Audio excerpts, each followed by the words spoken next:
Con David Eduardo Rivera Salinas.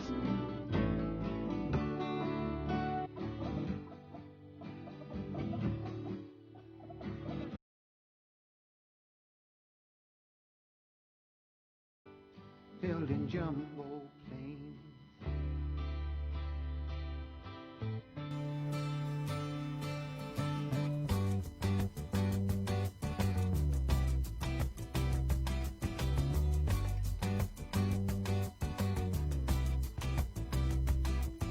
Sometimes late when things are real and people share the gift of gab. 8 de la mañana con 12 minutos, como todos los jueves, ya llegó David Eduardo Rivera Salinas. Ya nada más dije tu nombre, ya no pienses. Ya, que no se diga nada más. Ahorita escribe Carlitos, ya llegó. ya llegó el domador, dice. ¿Cómo estás? Bien, Francisco, buenos días a ti, buenos días a nuestro auditorio, a Teresita que está aquí ya con nosotros otra vez. Sí, ya Teresita también sufrió la crisis del COVID-19. Gracias a Dios salió bien.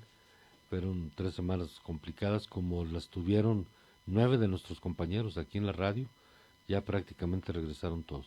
Qué bien por todos ellos y por la radio como medio de comunicación, que es importante que mantenga este contacto con la ciudadanía. Y me da gusto ver a Teresita que no, y darme cuenta que no pierde su sentido del humor. No. Es chingaquedito, dilo. Hay que decirlo con sus Las palabras. tereseñales. Todo está a la orden del día, todo volvió a la normalidad. Hacen que me sonroje, Teresita. Tú lo único que tienes rojo es el cubrebocas, pero no. Pues mire, ya se puso rojita también en la cara. Tere García, como siempre, muchas gracias.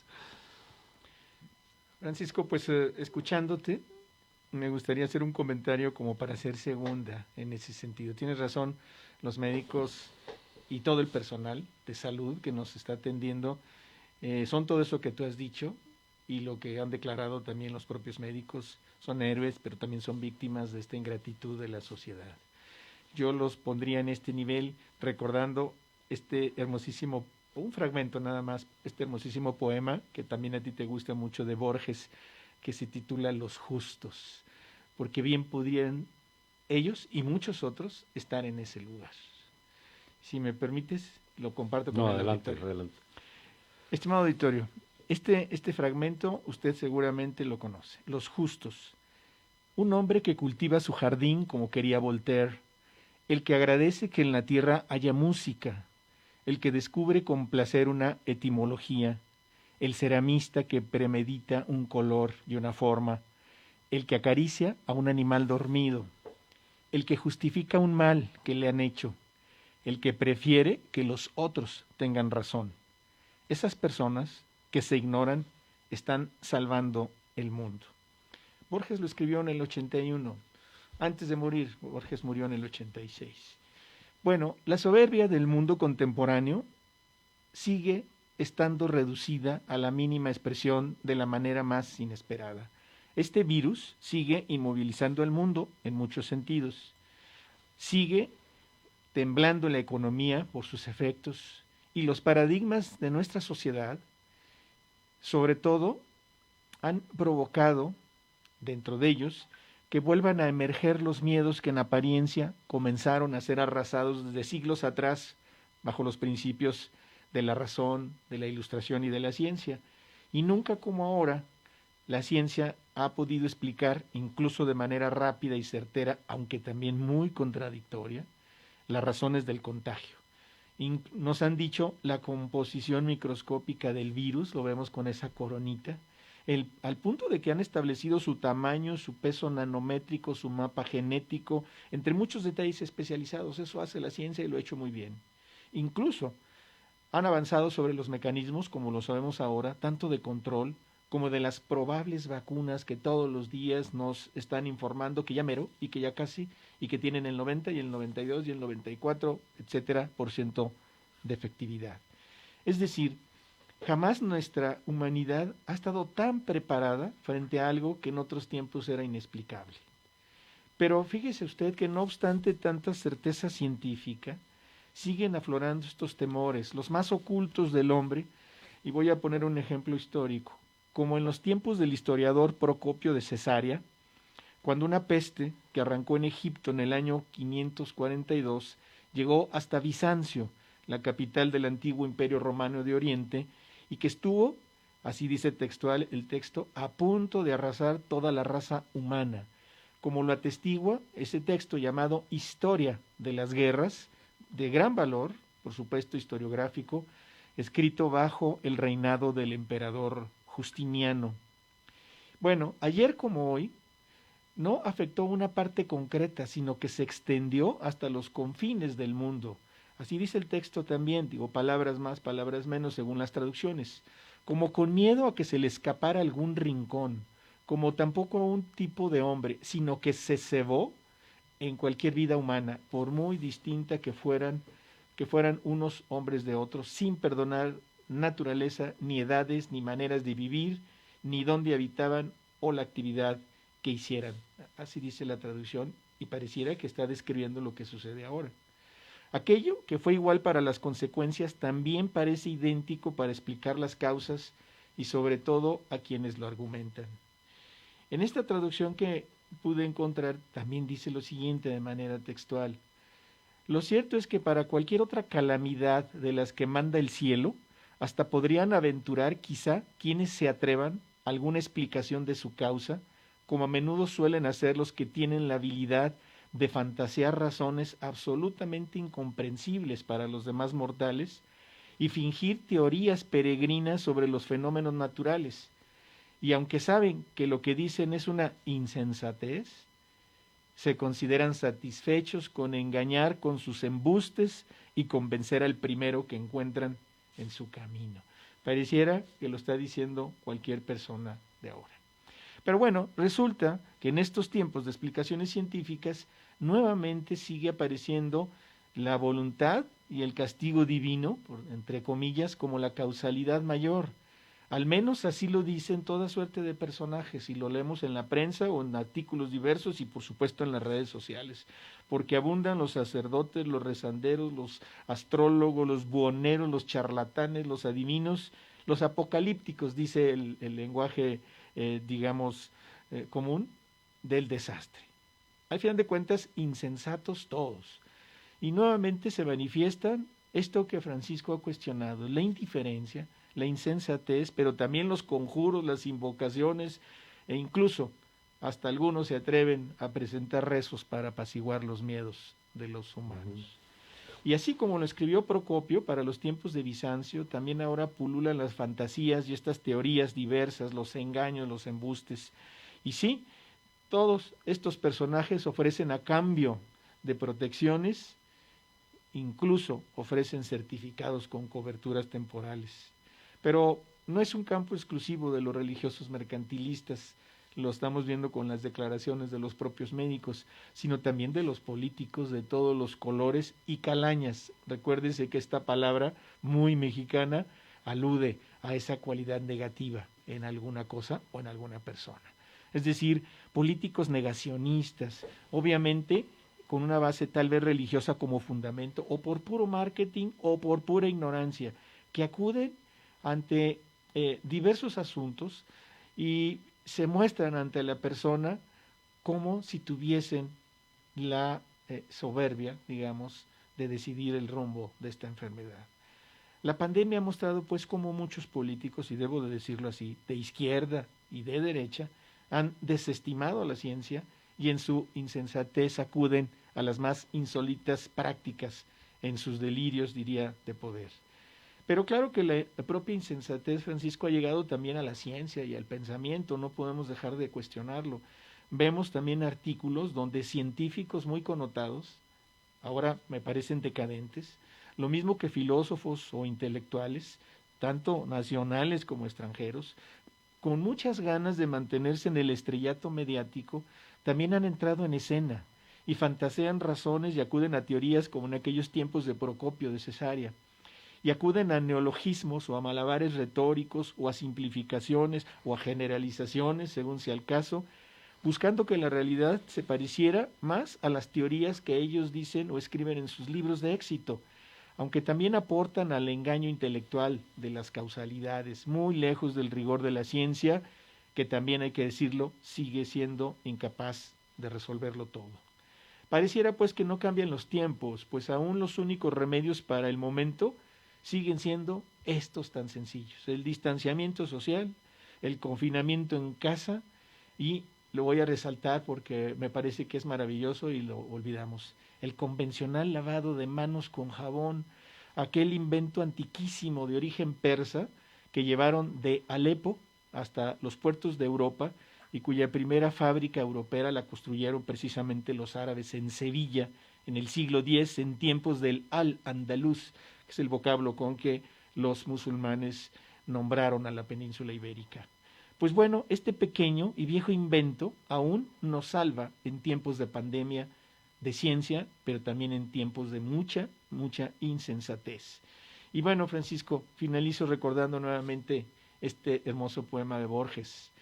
A pesar de la cíclica repetición del mal sobre la tierra, siempre habrá hombres justos. Eso trata de decirnos Borges. Algún consuelo nos queda. También lo dijo él: siempre podemos contar con la obra de los justos, que en cualquier época siempre tienen el valor de enfrentarse al mal y salvan siempre el mundo. Antes como ahora, la salvación se encuentra, dice Borges, en la relación con el otro, con los otros, porque dar y recibir mutuamente crea el único presupuesto de la fuerza humana, tal y como lo señala ese antiguo texto bíblico, y otro más, difícil de leer, escrito en Judea ante el siglo IV y III antes de Cristo, por un autor desconocido. El texto se llama el Quelet, y que sintetiza ante todo el ciclo perenne de la vida para comprender los fundamentos de una esperanza, dice ahí, sin utopía, que bien puede aplicarse a estos tiempos del coronavirus. Los justos están ahí, todo este personal de salud y muchas personas también, hombres, mujeres, niños, niñas, adultos, mayores, que están cuidándose para cuidar a los demás. Pues ahí está, los justos son los que van a salvar al mundo, dice Ese dice Borges. Esto dice trata Borges. de Él habla del hombre y de la mujer, aunque más del hombre por el lenguaje que usa, del tipógrafo, del jardinero, del que va a tomar el café, del que hace cosas cotidianas. Y recuerdo la vecindad de la que hemos platicado tú y yo muchas veces, la vecindad con la que convivimos en nuestra sociedad, o la convivencia social que se le llama ahora. Pues ahí están los hombres justos, en este caso los médicos, como decía el día de ayer, hay de todos, pero gracias a Dios la mayoría son buenos, la mayoría son excelentes profesionistas que nos van sacando adelante.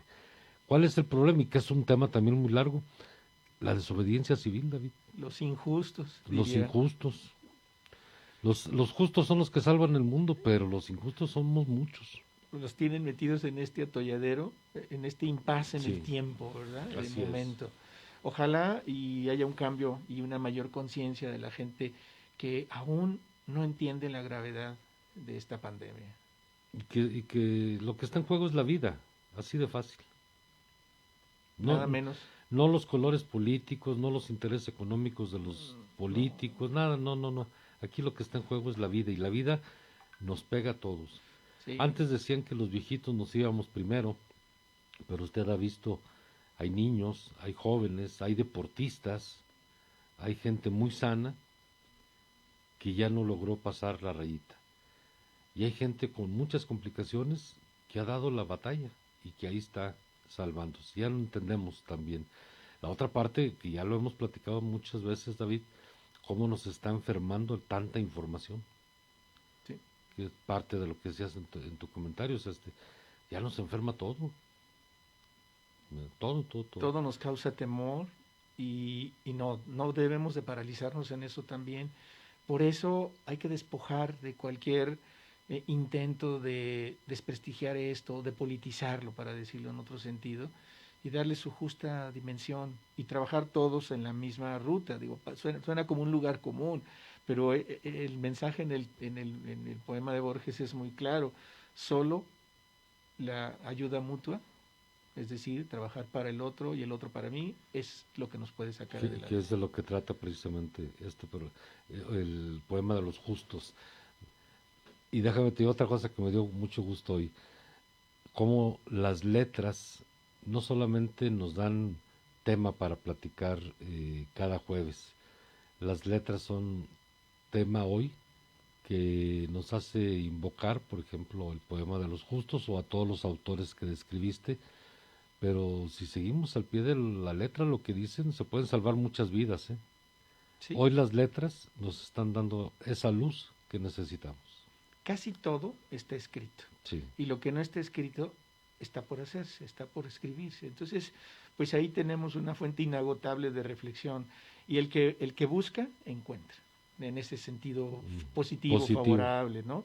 Y entonces a veces un poema nos abre, digamos, un poquito la visión para pensar un tema que está ahí dando vueltas en la cabeza, porque traemos semanas hablando tú y yo de estos temas, de la desobediencia, de la insensatez y de la forma en cómo las personas, muchas personas, se comportan de forma, digamos, negativa frente al esfuerzo de muchos otros, y que en esa relación, digamos, de fuerzas entre la insensatez y la utopía, y la esperanza sin utopía, como dice Borges, digamos, pues nos encontramos atorados un poco en este momento, del cual es urgentísimo salir, porque si no, pues el nivel de contagios y de fallecimientos seguirá creciendo, y eso es muy doloroso para nuestra sociedad. Creo que nunca habíamos experimentado algo así, jamás. Y cada día son más los muertos los que conviven con uno. Sí. Son más los conocidos. Sí, claro. Los familiares. No paso. son aquellos. No son aquel chino que hace un año se murió. O aquel mexicano que un 18 de marzo también murió de 41 años de edad. Sí, claro. El 18 de marzo. O aquel 19 de marzo que murió nuestro primer médico aquí en Zacatecas por contagio de COVID. No, ya no son ellos. Ya es la gente que está aquí, cerca de nosotros. Sí, y a la que ya no podemos ver, no sabemos más, simplemente la noticia de que se fue, ¿verdad? Y la disciplina social sobre la que hemos hablado, pues dejemos de culpar a la sociedad en general. Más bien preocupémonos porque nosotros y nuestro entorno cumpla con esa seguridad para nuestra familia. Claro. Con esa disciplina. Y ya quedó claro que si alguien tiene que salir, hágalo, pero bajo los cuidados. Y estas 3 medidas, por eso quería poner el énfasis en el uso del jabón, que está aquí con nosotros desde hace miles de años, pues sigue siendo tan efectivo. Y si no dejamos de hacer esas 3 cosas, en la medida de lo posible, una más, que sería la higiene, el lavado, y las otras, la distancia y el confinamiento, pues creo que seguiremos, ¿no?, adelante. Por eso ahora el tema del cubrebocas ha sido el tema de la semana, ¿verdad? Porque pues esto se debió haber hecho desde hace mucho tiempo. Pero no hacemos caso, de veras, somos negativos a más no poder. Pues sí, es que... Bueno, todos queremos ser negativos cuando nos hagan la prueba, pero me refiero a que somos negativos porque nos oponemos a todos. Sí, pareciera que la expresión no me gusta mucho, que forma parte de la naturaleza humana, ¿verdad? Ser así, pues sí. Pues no te gusta, pero así es. Así es. Por eso... lo que describe Borges en el fondo es esta insensatez en la que yo he tratado de poner el énfasis, los insensatos frente a los justos. Lea Los Justos, porque además, para mí, es de esos poemas que se te quedan en la memoria, que marcan tu vida por 2 razones muy sencillas. Uno, por el mensaje que te mandan, y otro, porque es de la poesía que puedes leer, entender, asimilar y reflexionar. Sí, muy comprensible, aunque está escrita para su contexto, ¿verdad? Sí, Porque claro. hay estos fragmentos que aluden a cosas que solo el Buenos Aires de ese momento tenía. Pero bueno, uno lo puede entender, porque hay otros poemas que ni con carrujo de marihuana que anda viendo a ver si la aceptan o no. Es como un laberinto de espejos, te metes en uno y sales en otro, o sea, no. Pero es maravilloso. Y sí, todo está ahí. No necesitamos inventar cosas. David, y mañana a las 8 de la noche presentamos otro libro. Sí, así es. Pancho Villa. Gran personaje. Gran personaje. Le preguntaba yo ayer a Pepe Enciso, autor de Pancho Villa. Regresa Pancho Villa a ver qué andaban buscando. Si realmente conocemos a Pancho Villa o es un tema muy mediático a nivel mundial, que es uno de los capítulos de este libro, la fama mediática de Pancho Villa. Bueno, decía, pues es el hombre más fotografiado, es el hombre más filmado, es el hombre sobre el que más se ha escrito, Pancho Villa, pero cada día se están descubriendo cosas nuevas en la biografía de este personaje. Sí. Sí, y bueno, da para mucha interpretación. También la Claro, historia, claro. obviamente, nos permite interpretarla, no solamente leerla en las fuentes originales, literalmente entenderla. No, nos da para interpretarla. Y hemos hecho, creo, los mexicanos, las mexicanas, de la figura de Pancho Villa, pues una figura, digamos, icónica, ¿no? Ya, de la historia, pero creo que también de la cultura mexicana, ¿no? Porque lo comparamos con muchas cosas. Y mira, desde el sobrenombre, ¿no? El Centauro del Norte. Sí. O sea, es una marca que Nadie ni, más, ni más. McCormick la tiene, ¿verdad? No, Ni nadie. Obama la tiene. Pero al leer este libro, que pronto estará en tus manos, hay un capítulo que a mí me gustó mucho. Volvemos un poco tal vez por la influencia médica, que habla precisamente sobre la cirugía y la medicina practicada en tiempos de la Revolución, o concretamente en los tiempos del villismo, ¿verdad? Sí. De los Dorados de Villa, ¿no?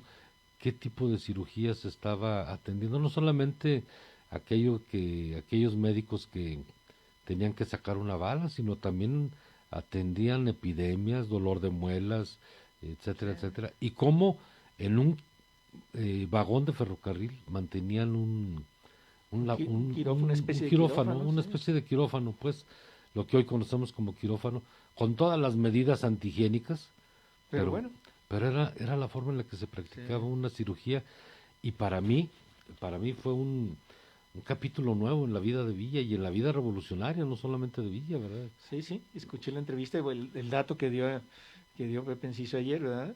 Cómo se redujo la mortalidad, Ujú, o sea, en un porcentaje increíble, 30-40%, no recuerdo bien, sí. gracias a una medida como esa, ¿no? Sí, no, es increíble. Creo que no solo es el personaje, sino la vida y el contexto alrededor de él, ¿verdad? Y sí, para 1910, 14, etcétera, bueno, cuando la famosa gripe española en el 18, la medicina había avanzado muchísimo, mucho. Y la importancia de los trenes, también hablábamos Sí, pues sobre eran eso. el En la medio. medicina, en el desarrollo, pues en el porfiriato, la llegada del tren, cuánto ayudó a crecer claro. nuestro país. Pero lo mismo pasó en Moscú, Sí, o lo mismo pasó en territorios americanos. sí, por supuesto, sí. ¿Sí? Sí, escuché cuando hacía la referencia a Trotsky. Al Ejército Rojo. Así es. Entonces, creo que será una presentación muy agradable. Vamos a estar al pendiente mañana. Pero es en la tarde-noche. Es a las 8 de la noche, vía internet, Sí, vía el espacio informativo en el 91.5, en esta frecuencia informativa. Es el penúltimo libro que vamos a presentar este año. Ahí viene ya el último también sobre los caminos y sobre las rutas de México y España, que presentará Pepe Román y Rosita Franco. Pero ese ya, los primeros de diciembre ya lo tendremos aquí. muy bien. Pues eso es importante, no bajar, digamos, esta intensidad un poco menguada en todos lados, es incomprensible, pero no dejar de hacer. No, esta hay que labor, seguir adelante. Pues felicidades a Pepe Enciso, por supuesto, el autor. Además, el estilo de Pepe Enciso, tú lo conoces. Sí. Sí, nos dio mucho gusto volverlo a escuchar el día de ayer, después de un tiempo que no teníamos noticias de él. Pues Le enviamos un saludo. Y el próximo viernes, pues. Sí, mañana, para estar mañana. al pendiente de esta presentación, por supuesto. Felicidades. David, muchas gracias. Gracias, Francisco. Son las 8 de la mañana con 35 minutos. Vamos a una pausa y regresamos.